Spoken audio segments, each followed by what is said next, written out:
Okay, Pasquale Petrera, welcome. So good to see you, my friend. I love this Hi, guy. Ryan. Thank you so much. Thank you so much. So good to see you too. Yeah, it's a strange time in the world, but I guess if this is a good way to hang out and talk about your wine, it's good. It's good. I like it. Definitely is the perfect time because the vineyards are not ready to provide a harvest yet, and so It's a it's a cool time for us to good talk. time to talk about the wine. So, well, this is the Fatalone virtual visit for Bon Vivant Imports. Basically, we're going to talk about where Pasquale Petrera lives, where he's situated, where the vines are, about the family history, the philosophy at the winery, and then we'll taste through the four wines of Fatalone. Uh, and if you see these and you haven't tasted these and you want to check them out, please reach out to me because I would love to get some samples in your hand so that you can learn what these Primitivos and Greco is all about. Because these wines are not like your typical Primitivo. We're in, actually, Pasquale, what I'll do is let me share my screen and kind of show where we're at. But we're, looking at Italy as a whole, we're down in the heel of the boot, as us Americans like to call it. But then as we zoom into Puglia, Pasquale, where are you located? I'm located exactly in on the right bottom of Right around this here. Colle DOC, yeah. Of Gioia del Colle DOC. Right So very right in Right there, between. exactly 40 kilometers, or let's say 35 miles from the sea to south, north, and east. Wow, that's cool. That's crazy. And there's one more, something that's very special, I suppose, to your area is is kind of just where you're situated is really remarkable in Puglia because of the history and the land and how it was formed. Do you want to talk about that? And I'll show that other map that I was talking Yeah, about. absolutely. Beside our position, our current position, it's very important for us to notice what was the position, the location of our vineyards exactly in the Oligocene time when, and Puglia was just composed of two little islands here to this one and the second one, and where our vineyards are is exactly in the middle of these two islands. So at that time they were under the water. That's why our underground, our soil is totally composed of limestone rocks of sea origin with associations of clay and very rich in sea fossils. Wow. Because it was under the water. It was all under the water. And in fact, so here's a kind of a picture of your soil. We have just rocks. We have to break them down and frantomize them to plant our vineyards, but at the end they turned in the perfect soil for our vineyards to survive, have a long life, and especially survive even for long no rain time. Cool. Because the presence of the clay it turns this rocky soil in a very retentive soil, so it can absorb and retain humidity also for long-term no rain time. Okay, and in Gioia del Colle, you're kind of at the top elevation in Puglia, right? It looks very flat. Yes, Gioia del Colle in general is one of the highest territory in Puglia. Our vineyards, our hilltop is exactly almost 400 meters above sea level, and there's nothing higher than our hilltop between us and the sea, to south, east, and north. So wow. We receive a lot of influence by the sea breezes as well to influence the microclimate condition, and also the unusual balsamic and iodine notes, the saltiness you'll find in the acidity, the freshness, the minerality you'll find in all our wines. So those are features that come not only from the soil composition, which is of sea origin, but also from the influence of the sea breezes.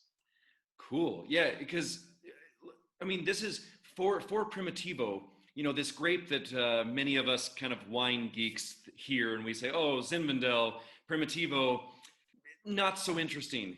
I'm here to tell you that Fatalone, Pasquale, and his lineage has created Primitivo with such finesse and such character and such balance.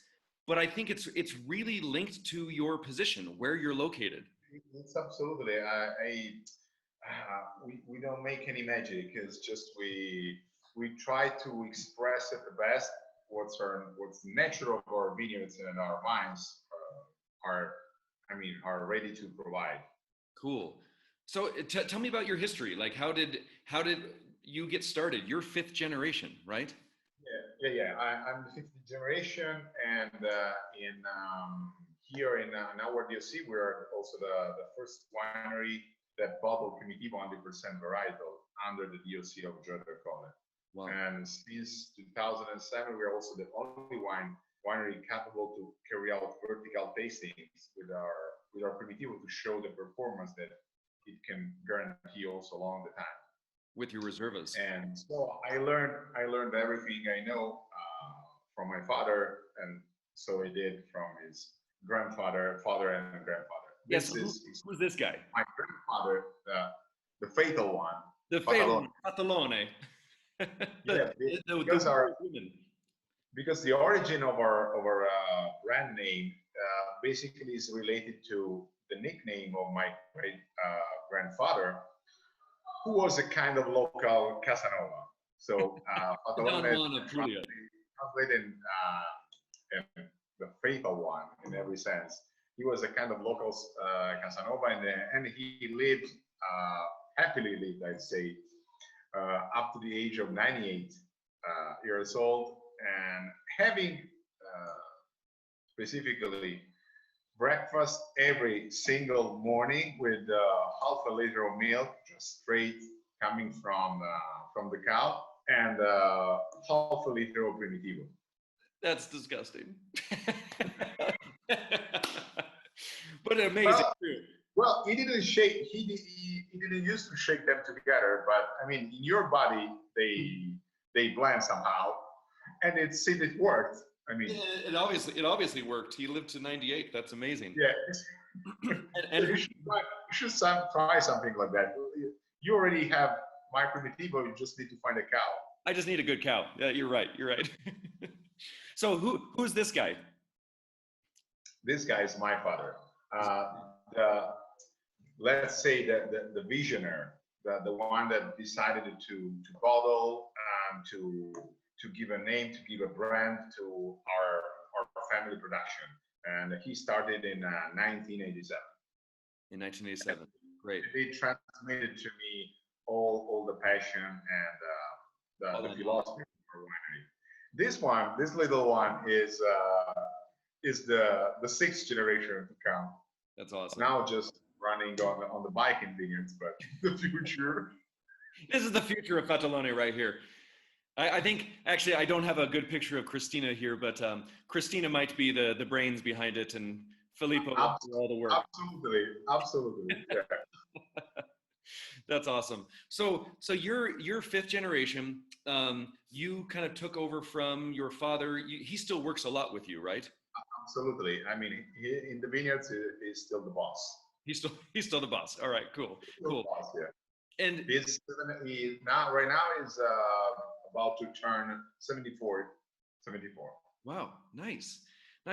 He's awesome, and it's cool also to have his passion help you as you continue to kind of work. Yeah, it's cool and tough at the same time. Yeah, I'm sure it's very tough. I'm sure it's tough. These Italian guys, they're tough. So there's this amazing lineage at this property. What was cool and something that I think is amazing to point out is you have, I mean, how many hectare is your property? We have 9 hectares of almost 9 hectares of Primitivo and half an hectare of grape. I mean, the total is 9 hectares. Is 9 hectare. And yeah. Your house and cellar, where you're sitting right now, is exactly in the middle of the vineyards. Yeah, absolutely. Yeah, in 20 minutes from the cut, we can already process the grapes. That's so cool. So that's in the background Yeah, there. That's right there. You're pointing on the cellar. that's cool. And what is neat about this is, I mean, it's such a low footprint. Your whole philosophy in the farm Well, is amazing. our Talk about that. our entire let's say our entire picture of what our winery should be is all focused on sustainability and organic farming. So all our production process is powered by solar energy. So we're zero CO2 emission. All the vineyards are strictly located around the winery in 20 minutes from the cut. Without transportation of the road, we can already process the grapes. Awesome. We recycle in the vineyards all the byproducts of the winemaking process and the pruning to remix with the soil as our source of manure. And we process only our own grape because we have our personal guarantee that we are organically farming everything, also with minimal intervention, not just within the limits of organic certification. Because we have always had this work philosophy even before the beginning of the certification for organic farming. Right. Cool. And we are actually certified since 2000, but we have been organic for 5 generations because the motto of my great grandpa was just respect nature and God, just like you would do it yourself, because everything you give to nature, you throw in nature, it's gonna come back to you somehow. Cool. And it's kind of an interesting time in the world right now, especially in Puglia, in the international news of, kind of where that farming happened, where, using labor and paying very small amounts of money to people. And you have a property where it's right there. You don't have, your philosophy also matches ethically as well. Yeah, it's not like only sustainability, it's also a matter of course, just like we respect nature, we respect people as well. Yeah, I like it. It's a matter of fair trade. Like let's use this common word.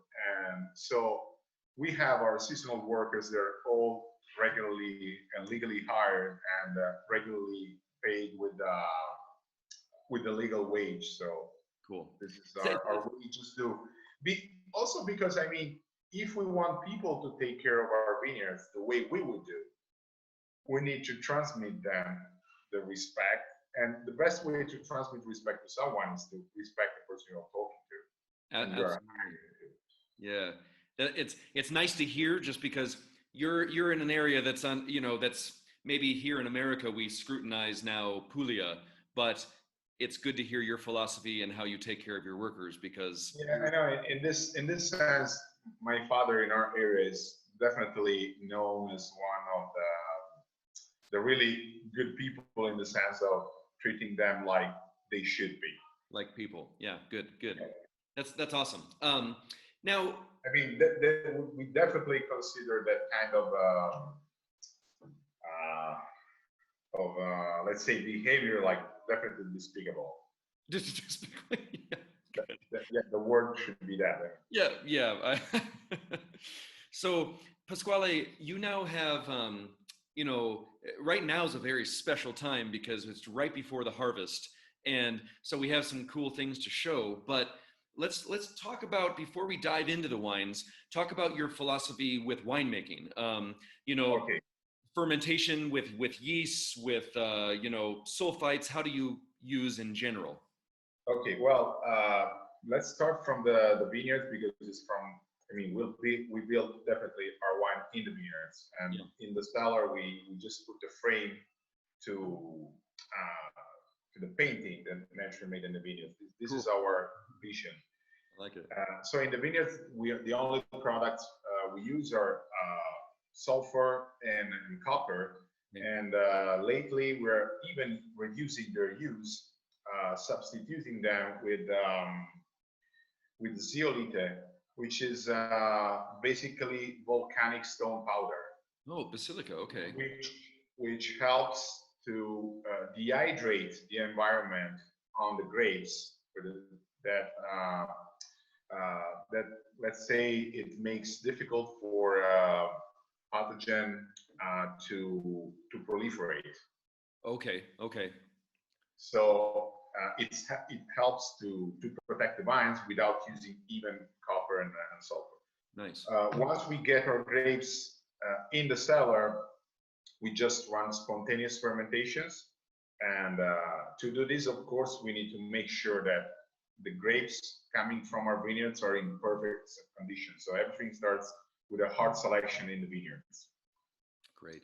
And for a clear spontaneous fermentation, you don't need any additional sulfates at this time. And you want yeast to be in the best condition to process the sugars. And this can happen with the three conditions.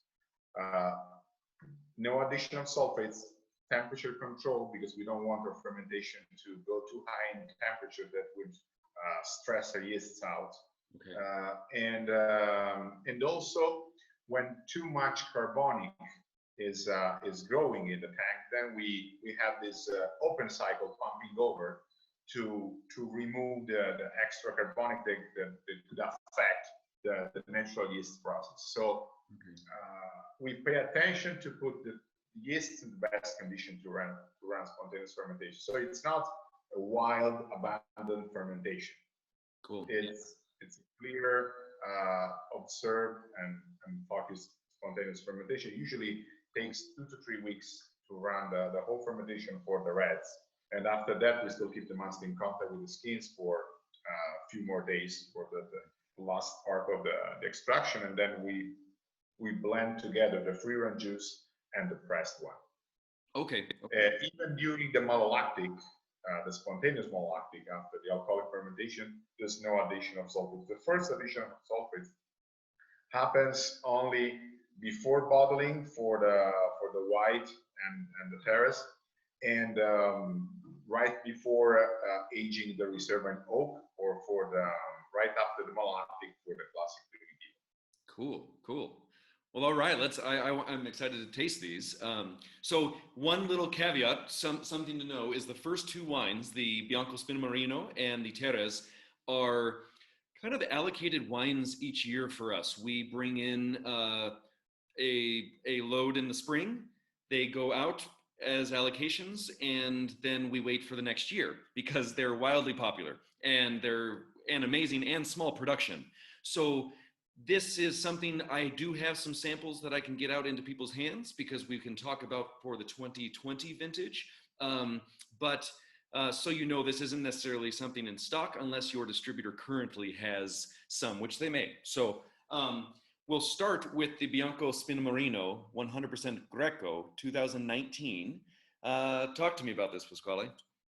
Well, for Spinomarino, we have a whole bunch process. So we harvest the grape. Usually, they get some perfect ripening point on the beginning of October. So 2 to 3 weeks after the harvest of the main grapes of Primitivo. Okay. And we basically place the whole bunches without the steaming in the press, and we leave them in the press for 24 hours. So the mast can the free run juice can get in contact with the skin and get yeast. So then after 24 hours, we press the whole bunches, and we put the mast in a tank. We lower the temperature to give 24 hours of time for the heaviest dregs to deposit. Then we remove the Greco from the mast from the heaviest dregs to start the spontaneous fermentation as the temperature raises up. Okay. In the second half of the fermentation, to support the rhythm of the fermentation for the yeasts, we also have a sort of batonnage with constant batonnage of the pine leaves to support the process of yeast and make sure that the aromas will develop all perfect and clean. Because we do make organic natural wines, but our focus is to make them clean and expressive. Yeah, absolutely. And how many hectare of Greco do you have? This Greco is definitely less than 1 acre, Okay. and we only produce something like in between 4 to 5,000 bottles. 4 to 5,000 bottles. Okay, cool. This Greco is it's so neat because it has this um, really, really focused but full texture in the mouth. It has this wonderful roundness, and on the in the nose and the palate, I get a lot of wonderful pear, but even like yellow flowers and white flowers, and there's some citrus tones. It's it's absolutely beautiful. It's very fresh and vibrant, but at the same time, uh, it's not just fleeting. It stays on my palate. It has roundness. And it's really... Consider that the structure of the Greco is also supported by the fact that the grape stalks in October for the Greco, they're totally wooden. So during the maceration in the quick maceration in press and the pressing, they also release some tannins and some extra structure. We provide our Greco with this sort of extra structure. Wow. It's like opening a fresh can of pears that your mom harvested last year, and you open it up and it has this sweet, beautiful, yellow ripe pear while being backed with all sorts of flour and acidity and mineral tone. It's really beautiful wine. It's really cool. And it expresses it the best after 1 year from harvest, and it's kind of white wine. It's in dark bottle because you can keep it in your storage even for 7-8 years without problem. Yeah, awesome. So now the Teres, because I want to make sure we give enough concentration to this. This is the Teres Primitivo, and when I like to show this to people, it's so fun to not really say anything about it until you start to pour, because this is Primitivo. Primitivo, unlike anyone does, what anyone's experienced, and it's absolutely dynamite, and everyone loves it. Pasquale, tell us about Teres, how it became to be, and I'll show some pictures too. Well, Teres is one of our wines that I'm passionate the most because it's not just a very particular wine. We're basically the only winery to make Primitivo this way. But it's also the kind of grapes we use to produce it, and the importance of those grapes for us, not only for the production of this wine, but for the production of all of our wines, right. All of our Primitivo. Because this, let's say Rosato, because we cannot call it rosé. It's too dark to call it a rosé. It's too light to call it it's definitely the cherry color. And is the traditional way to make rosé in Puglia, so with the skin contact of at least 48 to 72 hours. When our ancestors wanted to drink Primitivo during summertime, so they needed a version of Primitivo that they could also chill a little bit, but they didn't have even refrigerators at that time, so they had to stock snow in caves to use it during summertime to refrigerate wine. Cool. And that was called the Neviere? Neviere, yeah. So like snow storage, underground snow storage in the rock. And this Teres is made with Racemi. Racemi is the secondary fruit of Primitivo wines. I don't know if you got any pictures of the one I sent you.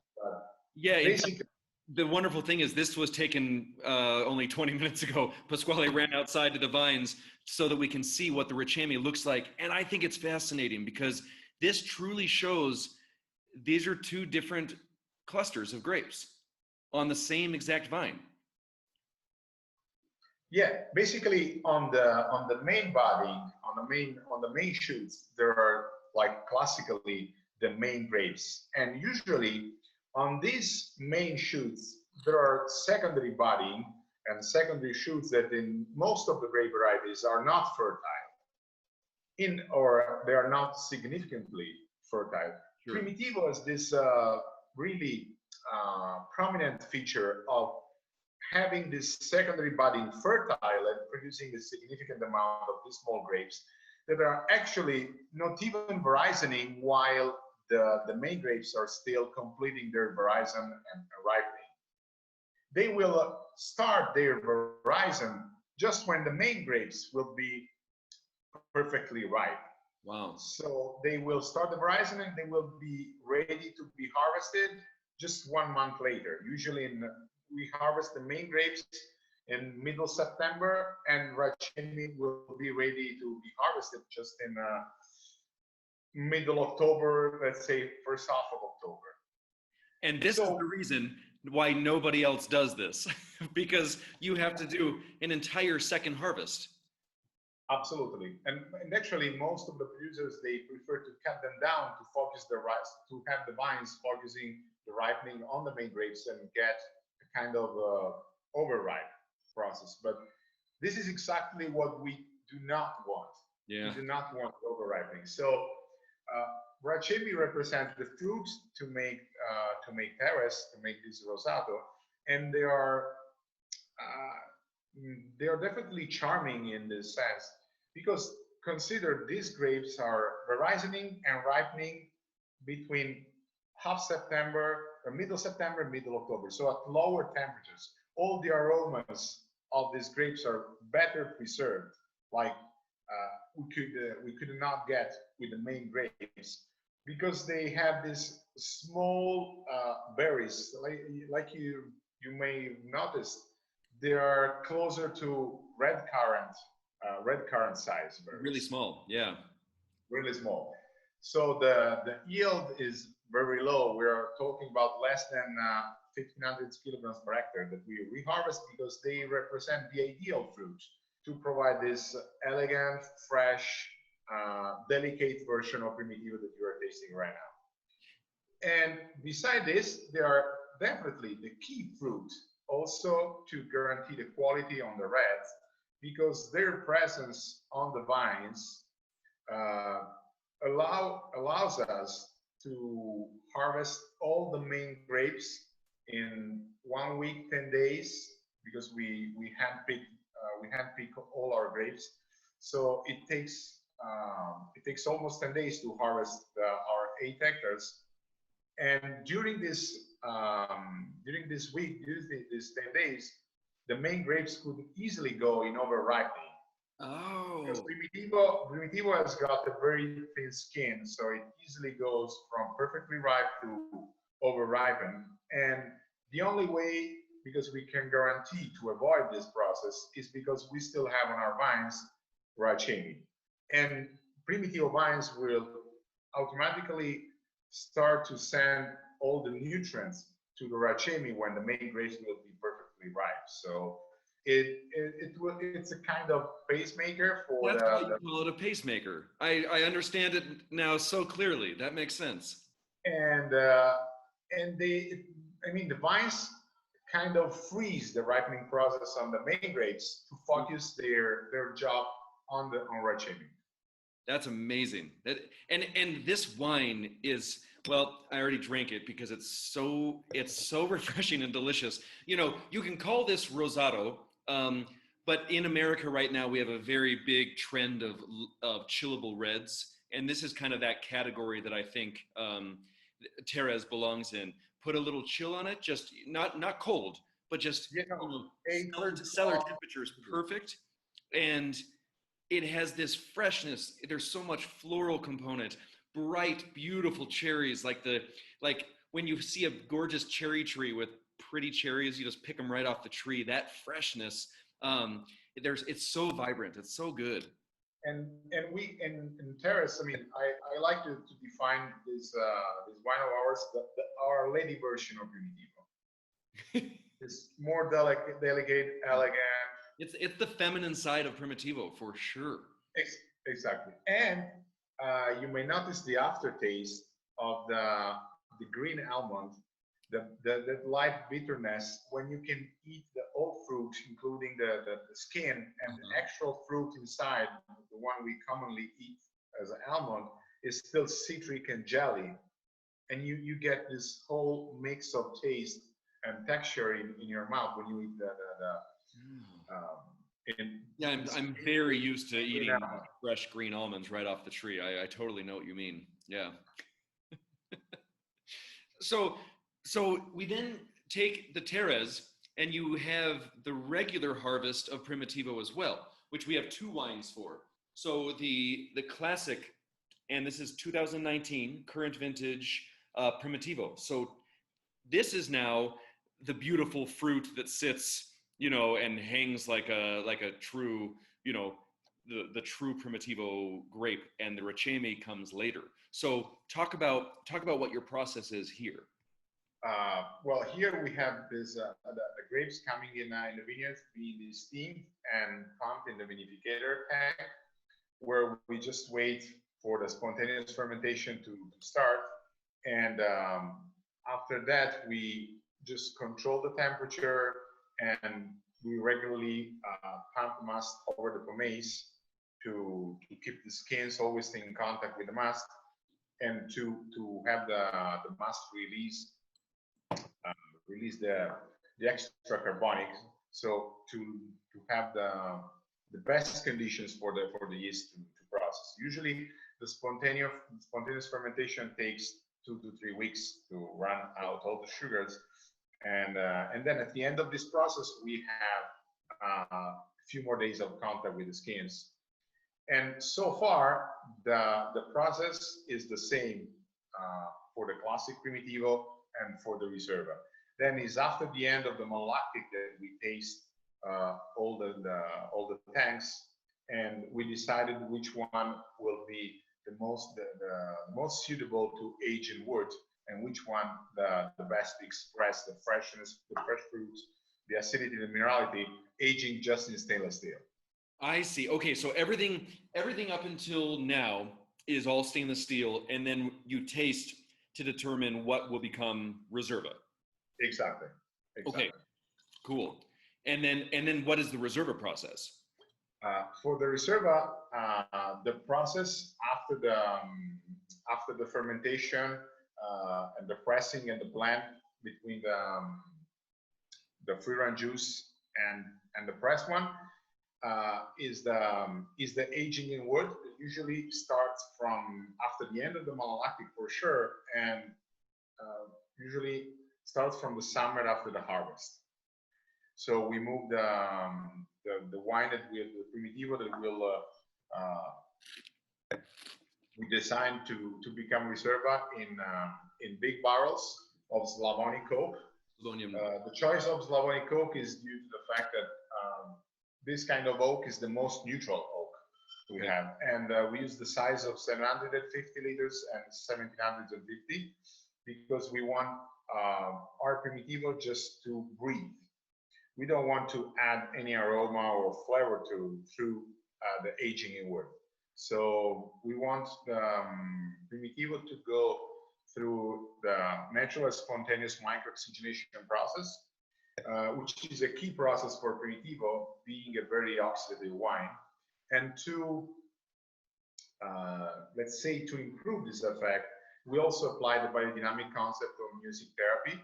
So in our cellar, carved in rocks, we play a mix of natural sound like leaves movement, flowing water, storms, rain, mixed with classic music to specifically take advantage of the mechanic energy of the sound waves to gently and rhythmically move the air against the surface of the cask, and generating a sort of microbatonnage effect and increasing the exchange of oxygen between inside and outside.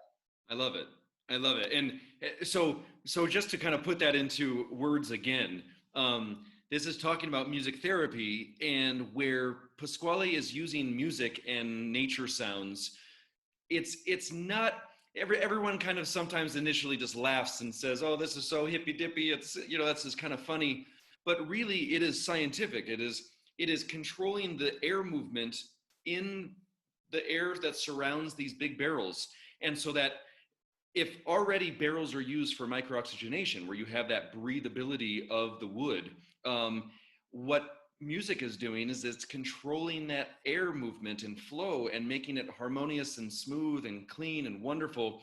And it's truly scientific. It's not just weird or funny. And I love the way you always describe this, because it is very scientific. You don't, the music isn't doing anything to the stainless steel. Nothing gets in. But Yeah. but in the wood, that air movement in between what is inside the barrel and outside the barrel is very important. And when I taste these two wines side by side, the freshness of the Primitivo, the classic Primitivo, is remarkable. It's so bright, it's so lifted, it's so expressive, and it's such vibrant Primitivo.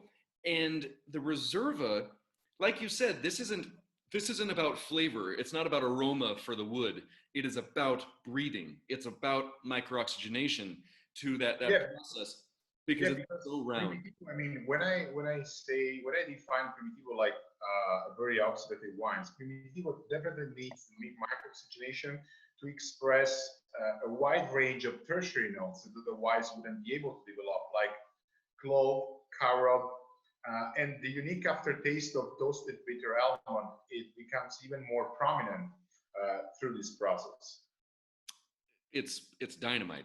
I mean, it's dynamite. And uh, Pasquale, you, But sorry, these are, I want to focus on the fact that these are all very light and delicate notes and aromas, especially the tertiary notes. So uh, we never work in over ripening and in over maceration, in over oaking, because otherwise we would cover totally the identity and personality of this wine, because these tertiary notes represent the specific identity of the Primitivo from Gioia del Colle.